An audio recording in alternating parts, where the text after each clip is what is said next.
Hi, everybody, and welcome to a special episode, a bonus episode, I guess you could say, of Andrew Discusses. Sorry about the format for this one. It's been kind of a long day. I have work in the morning, and I just didn't feel like setting up the whole backdrop and getting the camera out. I've been having some issues with my laptop, with microphones, and I'm probably going to have to reset my laptop because of it or fix something else on it. I don't know what at this point. It's driving me up a tree. But either way, welcome to Andrew Discusses. Today I want to discuss the Steven Universe movie a little more in depth. I did a review on this. I did put that up today. I'm recording this on Thursday, so I put that up this morning. But I want to go a little deeper in depth and discuss this if I can. So sit back, relax, join me a little bit here, if you will, for this. And if you like this format, let me know. I could do discussion videos this way if people like it. You don't have to see me, so that might make people happy. I don't know. It doesn't really make me too happy, but yeah, to each their own, I guess. But basically, so here's the deal. The Steven Universe movie came out this past Monday as of this recording, and it was beautiful. I mean, I'm going to be talking about this thing yet at least one more time this week. I want to talk about it on the podcast, because I know there are people that don't watch my review videos, they watch my discussion videos, or they don't watch my discussion review videos, they listen to the podcast. So I want to cover everybody to basically get this movie out there so everybody knows about it. And I might as well do it now before YouTube's new policy takes effect and my account gets considered to be a kiddie account. Yeah, there's a rant video coming for that too. But anyway, so Steven Universe movie came out, and a lot of the fan theories were, before it even showed like leaked images and stuff like that Steven was going to be an adult, or he was going to be older. We were going to get a time skip, and we did. Steven's now 16, and I want to say this. The series had better not end here. I want to stress that right off the bat, right here, right now. This series had better keep going at least one more season. 2 more at best, because you opened up a floodgate on this one that honestly is a good floodgate to open. One main thing that a lot of people complain and gripe about with time skips is that it always seems cheated and jaded. But in all honesty, time skips are a really good narrative.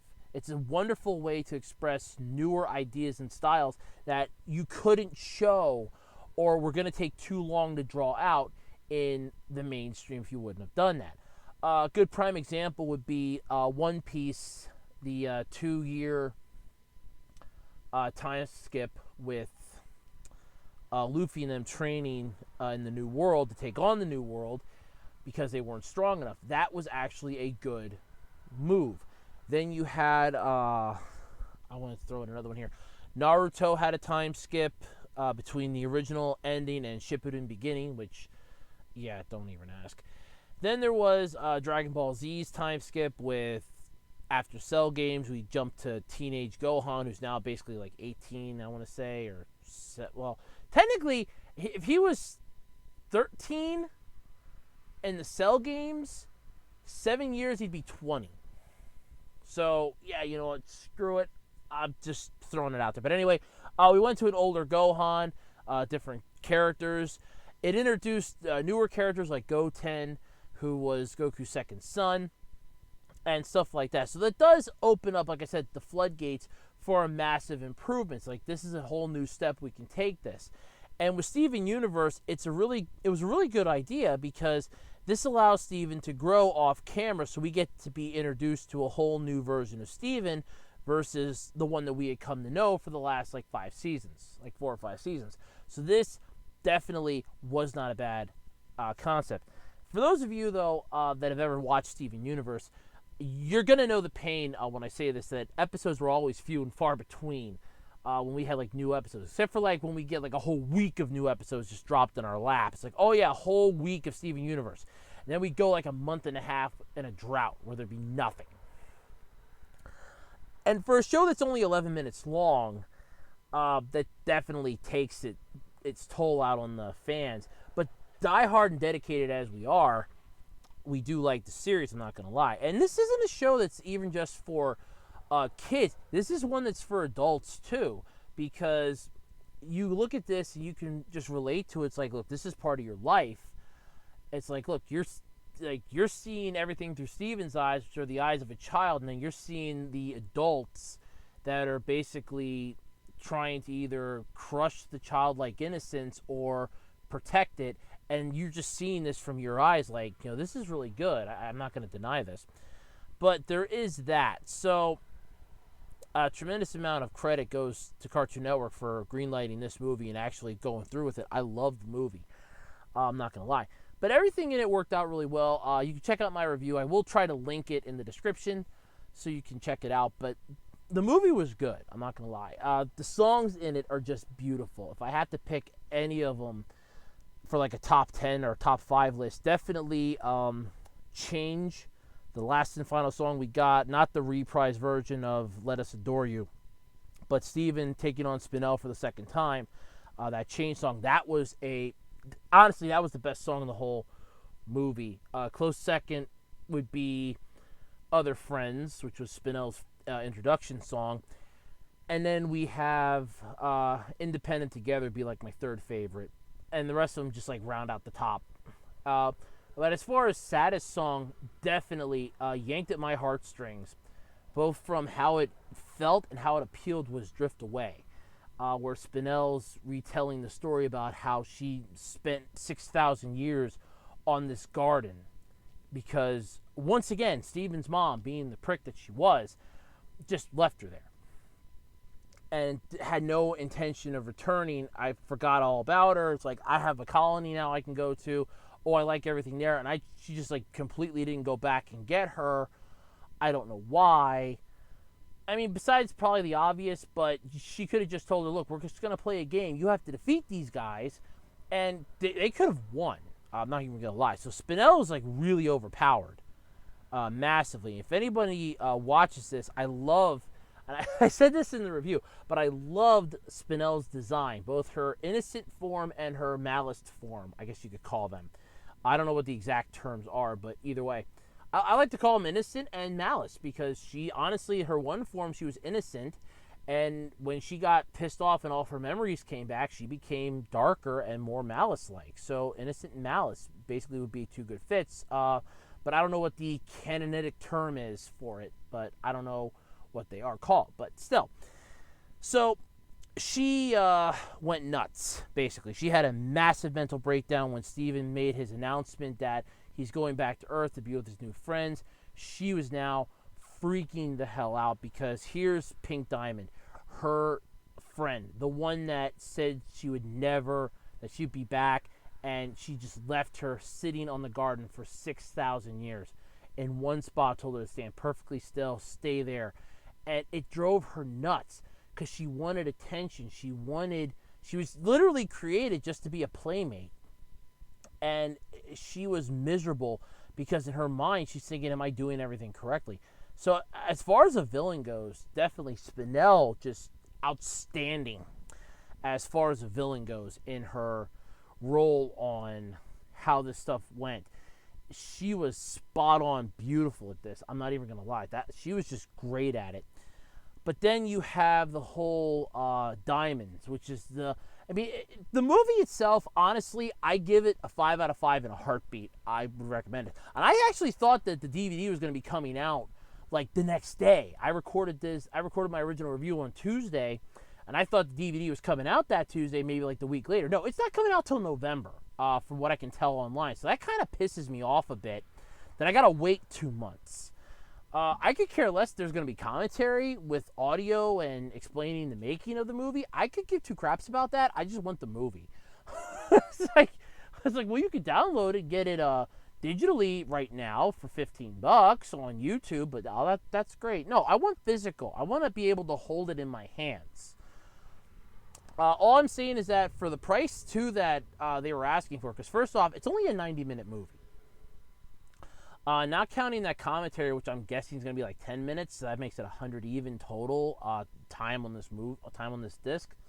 Not counting like any other Cartoon Network trailers they want to throw in and stuff like that. I would honestly say that $15 would be a good price for a DVD.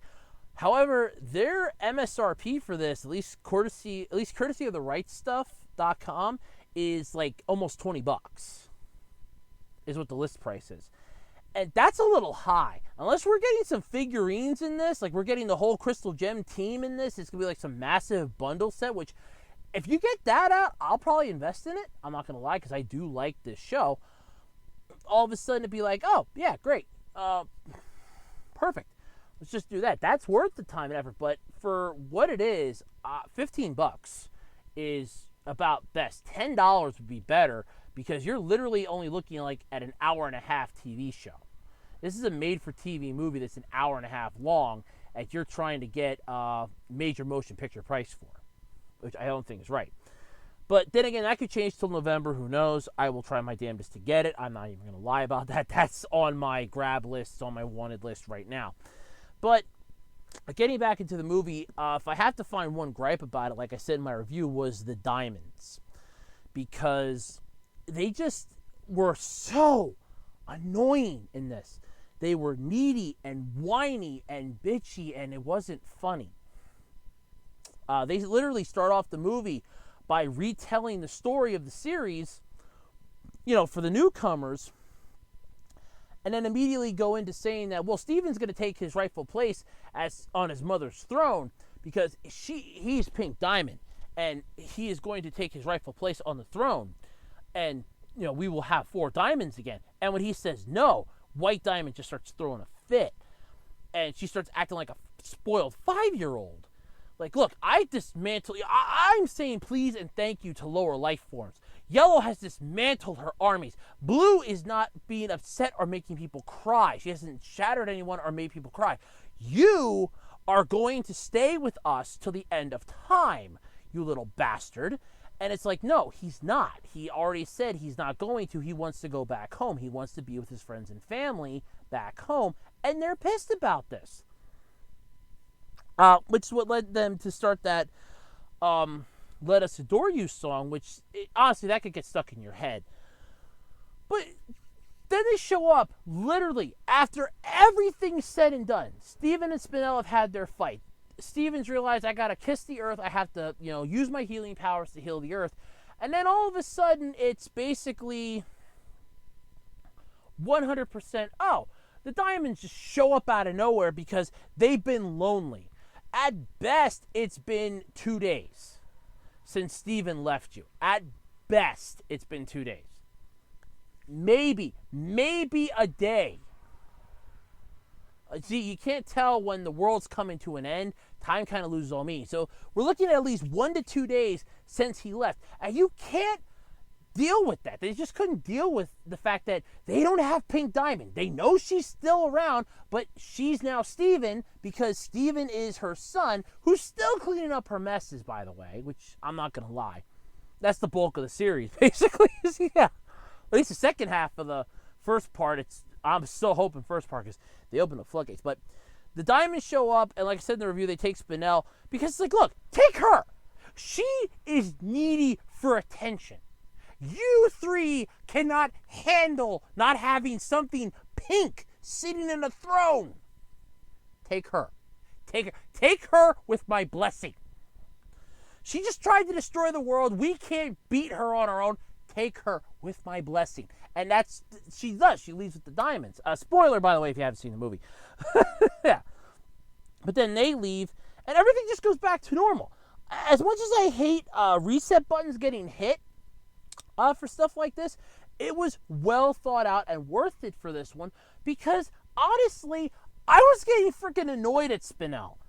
By the time everything was said and done, it's like, look, I know your motivation was you're pissed off at Pink Diamond. You want to destroy the earth. You want to kill everything there. That's fine. I get that. I love that concept of it.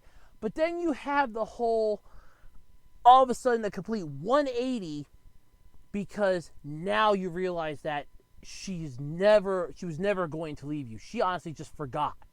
And Steven, who now has her gem, which was bequeathed to him, everybody keeps thinking he's, Pink Diamond, he's Rose Quartz. He's not. Now all of a sudden it's, I do matter to somebody. And now it's like, well, I can just go with the diamonds and be with the diamonds and be happy. Fine, go with my blessing, get lost.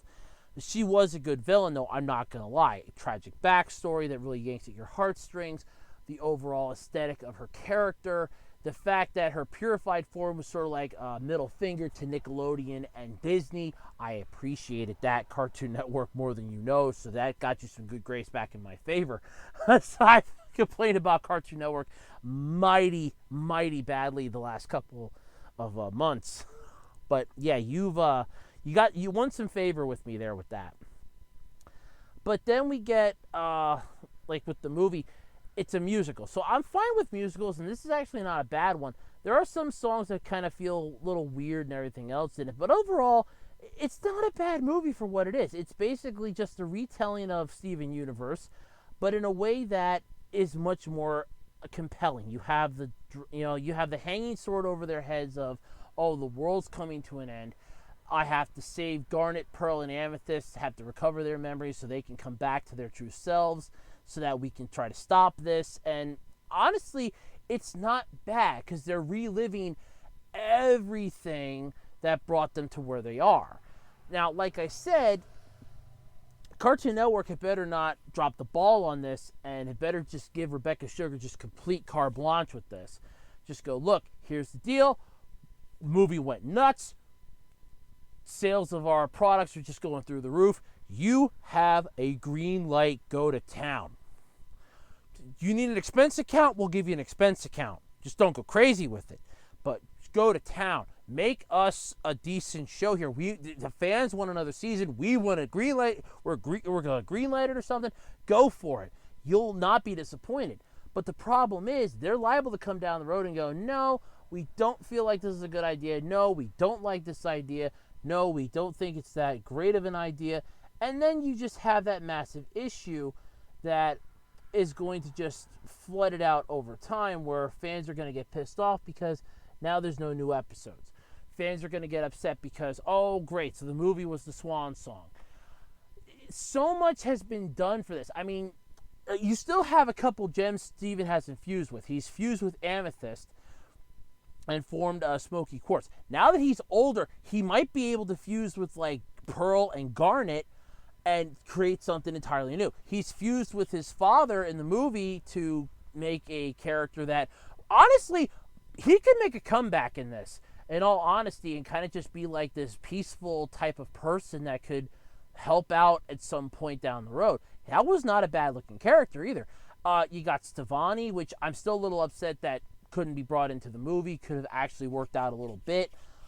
Somehow, I don't know, maybe we'll get like an alternate ending, or maybe they'll throw like a bonus thing on the DVD where, hey, look, here's like a bonus adventure you get to have for, buying this, where it's like 2 bonus episodes of the upcoming season if we ever get around to doing this, if it ever gets green lit. That would be great. But yeah, all in all, the movie's not bad. I'm not gonna lie about it, but it's once again another, if you boil it down though at the end of the day, and I'm not trying to do another review here, I'm basically discussing it. At the end of the day, if you boil it down, it is really nothing more than Steven once again cleaning up his mom's mess.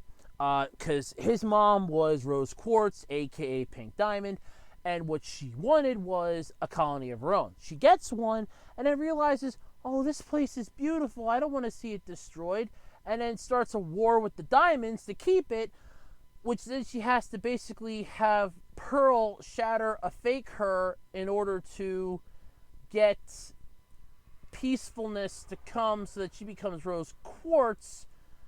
It's confusing, but it's because his mom wanted to have something and just acted like the other 3 diamonds did, sort of like a child in a way, that this entire nightmare began.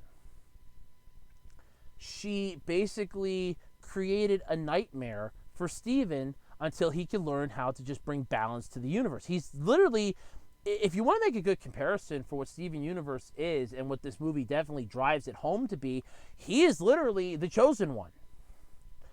From like Star Wars, he is meant to bring balance. But I could see somebody going, well, where's like the main villain going to be for another season? I don't know. I don't know if you could have a villain. I'm sure you could find something. A gem that's not gung-ho on this. Bring Jasper back. Like a gem that's corrupted but refuses to, found a way to like embrace the corruption or something. have like one of the rubies that is not game on this whole peacefulness. No, I don't like this idea of peace, and they want to raise all types of hell. Have that happen.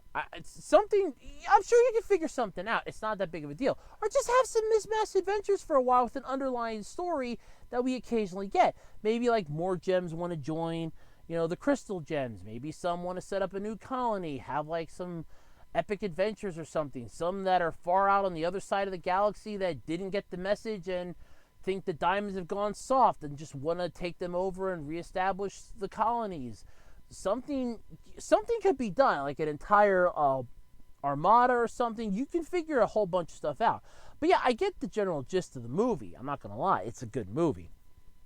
But if I want to put it in like a perfect spectrum sort of way, it is what you would consider a swan-songed reduction. So like if you thought the finale, Change Your Mind, that final episode of the last season, was the swan song for Steven Universe, this movie just kind of flipped the entire script on that. It's like, whoa, this is not the end. That was the end of one half. This is the start to a new half. And I honestly feel like this could be the start of the next engagement for Steven Universe in a way, where we get another season, we get more introductions to characters, a whole new set of characters, something could happen down the road. I don't know. Something. It's just a matter of figuring the stuff out and how you go about it. That's what you have to do. But at the end of the day, like I said, it's a good movie. You get a chance to check it out. It's worth it. I love the music in it. The plot's beautiful. It's overall, it's just such a good movie that it speaks volumes to you. And honestly, it blew me away from what it was. I was not expecting it to blow me away like it did. It met my expectations and more. 100% I approve the movie. I think they did a good job on it. They did a wonderful job on it. I want to see more coming from them now with this new, I guess you could call it style that they've started. So, yeah, but let me know what you guys think in the comment section below. And everyone, yeah, come on, everybody. Yeah, come on, everybody. Let me know what you think in the comment section below. What do you feel about the Steven Universe movie? Did you like it? Did you enjoy it? Was it great? Was it good? Leave your comments below, again, while you still can. Because I'm not going to get into that. I already have the rant videos coming up for that. But yeah, let me know in the comment section below what your thoughts were on the Steven Universe movie. Let's get a good discussion going. What you thought, some of your favorite parts, some of your favorite characters, some of your favorite moments. Let me know what your thoughts are in the comment section below. And until next time, I'm Andrew Rhodes, and this has been a very special episode of Andrew Discusses. Bye, everybody.